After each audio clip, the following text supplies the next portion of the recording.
श्री कृष्ण भगवान के चरणों में शीश झुकाओ, श्रद्धा भाव से पूजो हरि, मन वांछित फल पाओ। जय श्री कृष्णा। राधे राधे। आइए सुनते हैं कार्तिक मास महात्म्य का तीसरा अध्याय। सत्यभामा ने कहा, हे प्रभु, आप तो सभी काल में व्यापक हैं और सभी काल आपके आगे एक समान है। फिर यह कार्तिक मास ही सभी मासों में श्रेष्ठ क्यों है? आप सब तिथियों में एकादशी और सभी मासों में कार्तिक मास को ही अपना प्रिय क्यों कहते हैं? इसका कारण बताइए। भगवान श्री कृष्ण ने कहा, हे भामिनी, तुमने बहुत अच्छा प्रश्न किया है। मैं तुम्हें इसका उत्तर देता हूँ, ध्यान पूर्वक सुनो।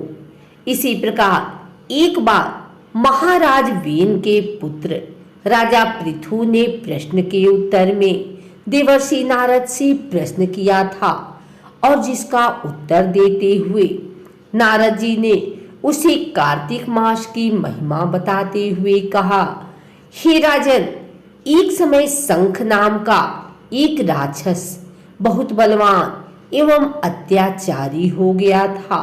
उसके अत्याचारों से तीनों लोकों में त्राहि त्राहि मच गई।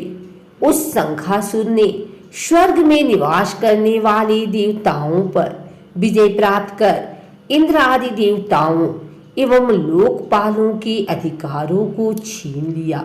उससे भयभीत होकर समस्त देवता अपने परिवार के सदस्यों के साथ सुमेरु पर्वत की गुफाओं में बहुत दिनों तक छिपे रहे। तत्पश्चात वे निश्चिंत होकर सुमेरु पर्वत की गुफाओं में ही रहने लगे। उधर जब शंखासुर को इस बात का पता चला कि देवता आनंद पूर्वक सुमेरु पर्वत की गुफाओं में निवास कर रहे हैं, तो उसने सोचा कि ऐसी कोई दिव्य शक्ति अवश्य है जिसके प्रभाव से अधिकारहीन यह देवता अभी भी बलवान है। सोचते सोचते वह इस निर्णय पर पहुंचा कि वेद मंत्रों के बल के कारण ही देवता बलवान हो रहे हैं। यदि इनसे वेद छीन लिए जाएं तो वे बलहीन हो जाएंगे। ऐसा विचार कर शंखासुर ब्रह्मा जी के सत्यलोक से शीघ्र ही वेदों को हर लाया। उसके द्वारा ले जाए जाते हुए भय से उसके चंगुल से निकल भागे और जल में समा गए। शंखासुर ने वेद मंत्रों तथा बीज मंत्रों को ढूंढते हुए सागर में प्रवेश किया, परंतु न तो उसको वेद मंत्र मिले और ना ही बीज मंत्र। जब शंखासुर सागर से निराश होकर वापिस लौटा तो उस समय ब्रह्मा जी पूजा की सामग्री लेकर सभी देवताओं के साथ भगवान विष्णु की शरण में पहुंचे और भगवान को गहरी निद्रा से जगाने के लिए गाने बजाने लगे और धूप गंध आदि से बारंबार उनका पूजन करने लगे। धूप दीप नैवेद्य आदि अर्पित किए जाने पर भगवान की निद्रा टूटी और वह देवताओं सहित ब्रह्मा जी को अपना पूजन करते हुए देखकर बहुत प्रसन्न हुए तथा कहने लगे, मैं आप लोगों के इस कीर्तन एवं मंगलाचरण से बहुत प्रसन्न हूँ।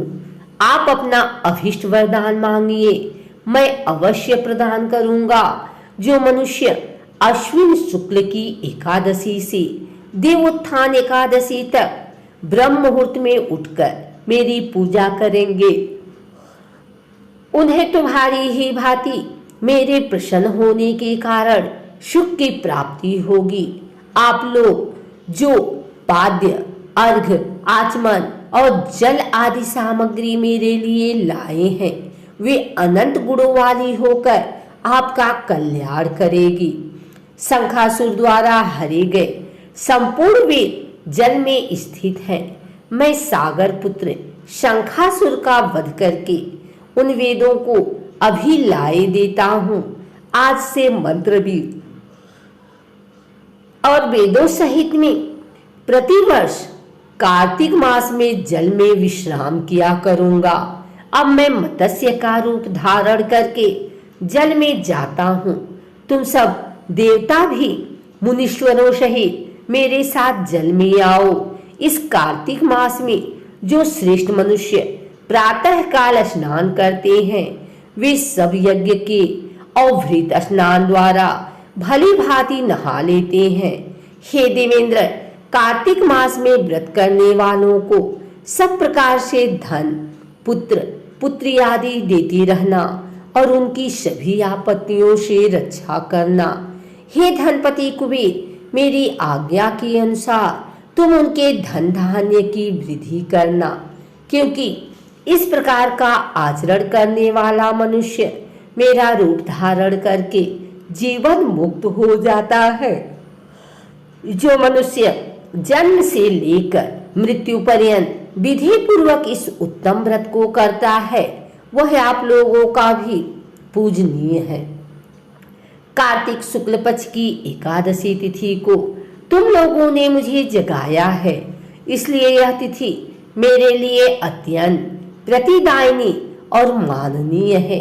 हे देवताओं, यह दोनों व्रत नियम पूर्वक करने से मनुष्य मेरा सानिध्य प्राप्त कर लेते हैं।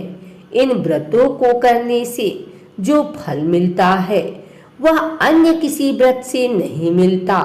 अतः प्रत्येक मनुष्य को सुखी और निरोग रहने के लिए कार्तिक महात्म्य और एकादशी की कथा सुनते हुए उपर्युक्त नियमों का पालन करना चाहिए।